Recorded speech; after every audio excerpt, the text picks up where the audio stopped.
I'm sure you've heard of COVID long haulers. Well, there is something that is being recognized universally, which is referred to as that long haul COVID, or simply long COVID, which is when a person contracts the virus and then in essence recovers or appears to recover, but the effects remain. There is much concern about long-term damage regarding this. Our next guest, who is an ENT surgeon, that's an ear, nose and throat surgeon at the Tygerberg Hospital in the Western Cape, has long-haul COVID. Dr. Rory Attwood, he is joining us now. Thank you so much for talking to us here on Morning Live. Good morning. Dr. Attwood, how long ago did you contract COVID-19? Let's just get an understanding of your story before we talk about long haul. It was in June this year. So that's what, about 4 months ago? Yeah. And you are still, at this point, still struggling with what has now been called long haul. Is that correct? That is, yes. Yeah. Talk to us about some of the symptoms. I mean, what is it that you experience? Because obviously we understand the symptoms of COVID and we always are told, you know, the coughing, the breathing, the cold, the tiredness, all of those kind of things, the loss of smell, the loss of taste. Talk to us about what those after effects are now. Okay, so I had all those initially in June, and then I developed about 10 days into the infection, I developed pneumonia and encephalitis, and that I recovered from that. But now there are lots of symptoms: sleep disturbance, swallowing and speaking difficulty. I've had hearing loss. I have tinnitus, which is ringing of the ears, both of them. My balance has been affected. Sometimes I struggle to find words. I will have to circumlocute. I will talk around something to describe what I'm trying to think of. I struggle to multitask, and I'm easily exhausted. And that's not just physical exhaustion, it's also mental and emotional exhaustion. Yeah. Dr. Attwood, if we go back to June, when you actually got COVID, how badly did you get it? Did you get quite a vicious bout of COVID, or were the symptoms not that bad? Initially, they were just a sore throat and a bit of a headache and body aches. And then about on the 8th or the 9th day, I developed a very, very high temperature, and I became confused and disorientated. And the headache was almost unbearable. And that's when the doctor who was looking after me realized that I actually had more than just chest infection from it. I had encephalitis as well, which is inflammation of the brain. Yeah. And this, of course, now is something that we're beginning to see and realize, because, you know, when we talk about COVID, we talk about those symptoms. But now, obviously, with this virus being around a little bit longer, now we're heading into maybe 7 months that we've been seeing it and understanding it. There's a lot more realization that the after effects of COVID are quite dramatic. I mean, this is happening all over the world. You certainly aren't an isolated case. Yeah. It's, I think, being more and more understood and recognized as reports are coming out from all around the world, yeah. Yeah. In Tygerberg, where you work, I mean, are you still practicing at this point, even though you're feeling the way you are? Are you able to be productive? Yes, I am. I was off for quite a few months. I went back to work in September, and I'm coping. My colleagues have been very, very understanding and supportive. Yeah. So yes, I am able to go back. So from your experience, and obviously, I mean, being, you know, in the medical industry, and especially when you talk to the ear, nose and throat, because these have been affected. I mean, your sense of smell, you're saying tinnitus, your taste, the body aches, the brain fog, all of this is obviously something that a lot of people are coming in and complaining about. Perhaps you can give us an idea of how big this actually is in terms of people that have been affected and coming in for these after effects. Difficult to know, because well, firstly, my sense of smell has returned. The other things are still a problem. We don't see as many patients as I would have thought we would, because I think a lot of people don't realize that this is still part of COVID. It's not fully understood because it's a novel virus, so the information is coming in from around the world. And we haven't been seeing that many patients with a long-term effect. I think because they aren't coming to hospital, or possibly they don't have the ease of access that I do, because I know what's going on. I have colleagues who I can speak to and they will listen to me. But I would imagine a lot of doctors and healthcare providers haven't come across this before and might not be fully cognizant of what it is. Yeah. So I think we're seeing fewer patients than I would have thought.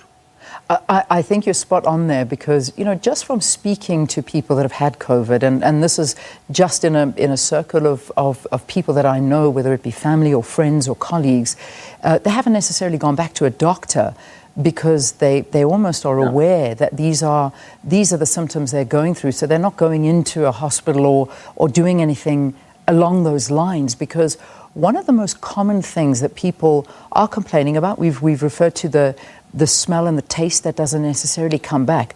But the two things that really are standing out for me is that so-called brain fog and exhaustion. Yes. Perhaps you can give us a better understanding of what exactly is brain fog? It's a term which has been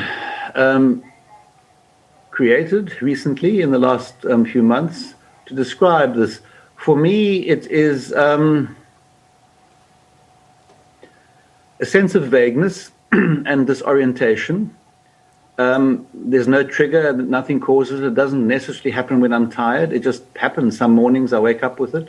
Sometimes it starts in the middle of the day.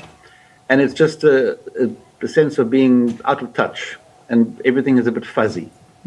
And sometimes it lasts for an hour, a couple of hours. Once it lasted for the whole day. So it's an inability to concentrate and focus on the task in front. Yeah. Our scientists, and I imagine scientists around the world, are looking into this, because we're still discovering on a daily basis the things associated to COVID-19. I mean, it has been declared a pandemic. We've seen the world go into total disarray around this. Economies have been destroyed. Lockdowns are happening again. I mean, we just saw in the UK, I think it was yesterday, that they had the second highest infection rate, daily infection rate they've ever had. But it's these long-term effects that I think are truly worrying, and things that may stay with us for a lifetime. I imagine you're looking into this and doing your own research behind the scenes. I am. I'm trying to read up as much as I can and speaking to people who have more insight. I mean, as you said, I'm an ENT surgeon. I'm speaking to neurologists. I've seen occupational therapists. I've seen an audiologist. I'm going to see a colleague who has a rehab program going. I'm going to see a physiotherapist. So we're trying to find out what to do, what the best thing is to do, and how to provide the best rehab, for want of a better term, and make it accessible to people. Dr. Attwood, quite an important question, and you responded to it earlier, saying that I think you said your smell had come back. I wasn't sure if, your taste, has your taste come back? Taste and smell, yes, they're very closely related, and they've both come back, yeah. What is attributed to this? Because there are so many people, and I'm seeing messages coming through, of people still today, months later, have not had these senses returning. I had a conversation yesterday with a colleague about this, because a patient had asked for advice, and I referred her to him. And it seems that a very small percentage, fortunately, have not had these returned. Because smell basically is the most important part of taste as well. And what we think from the knowledge of other viruses in the past, they affect the olfactory nerve, which is the nerve of smell. It's the first of the so-called cranial nerves. And the virus directly infects them, they become inflamed, they become injured.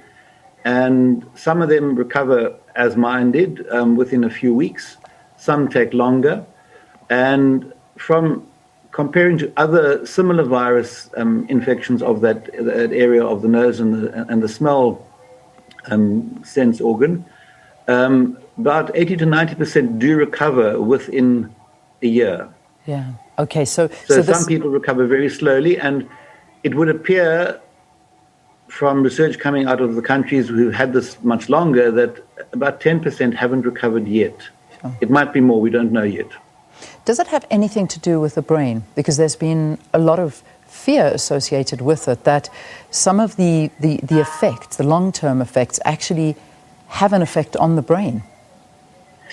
Well, that's what the encephalitis is about. So the inflammation of the brain, whichever part of the brain is involved, and there's two terms, encephalitis, which is the inflammation of it, or encephalopathy, which is damage to certain parts of the brain, which has variable recovery. And yeah, so there are concerns that the effects are unknown as yet because it hasn't been completely understood, hasn't been studied for long enough time. So there are possibly long-term effects. We're looking at research. Everyone's looking all around the world and sharing information from all parts of the world. Yeah. And trying to get some idea of how to prognosticate, so how to know what the future is going to be and what treatment can be offered and what treatments can be done and what kinds of rehabilitation are necessary. Yeah. You know, one of the other stories that I heard, and I'm not sure how common this actually is of somebody that did have COVID. They were asymptomatic. They knew they had it, but there weren't any symptoms. But now they are struggling. They've actually are negative. They don't have it at the moment, but when they were positive with COVID, it was doing things to them that they didn't even realize. Is this also something that's happening? Yes. Initially, the thought was that only people who had a severe first infection, so people who ended up in hospital or possibly in the ICU, would have the long-term effects. But now it's coming out, evidence is coming out that anybody who has had the infection might have these long-term effects, which is not completely understood, because common sense would say that the more severe the initial infection, the more severe the lasting effects would be, but that doesn't seem to be the case. Mm-hmm. So people with completely asymptomatic, they might have had just a sore throat and a bit of a sniff or a cough, and then months later, all these other symptoms are becoming evident. So yes, that does appear to be the case. Yeah, Dr. Attwood, you really are giving us some amazing information here that I think a lot of South Africans are absolutely unaware of at this point. I mean, from my understanding, you know, just chatting to my producer who has been in touch with you, you were kind of like a COVID policeman. I mean, you did your best to try and protect yourself and stay away from it. And obviously now South Africa's opening up. We're all going out there. I mean, one would not even imagine that we have got a pandemic. I mean, when you look around us, life is almost back to normal, if not already back to normal.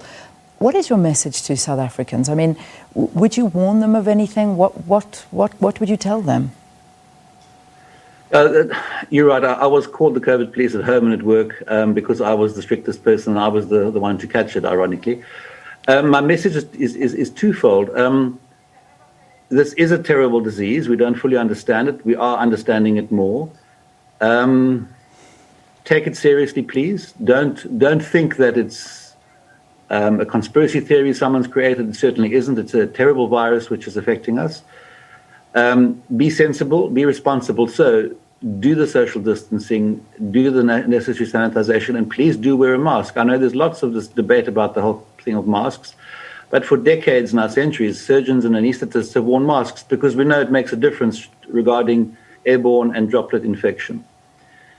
And the second thing I'd like to emphasize is please forget about the stigma. It's terribly stigmatized. I mean, I'm happy to talk about it, but I've come across many people who avoid me.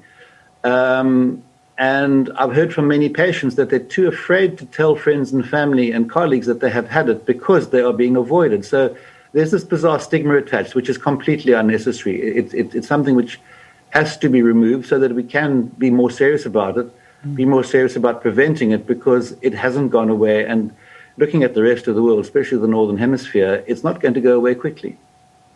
Dr. Attwood, we thank you so much for your time. I think that this has really given us so much thought and so much to actually understand. We need to keep focusing on this. We can't take our eye off the ball. Dr. Rory Attwood, an ear, nose and throat surgeon, ENT, somebody also who has long-haul COVID, talking to us about this and raising alarm bells and things you need to look out for and be aware as we're still learning about this condition. Dr. Attwood, of course, agreed to give us an update once he has undergone more rehab appointments, so hopefully we'll get the opportunity to check in with him again.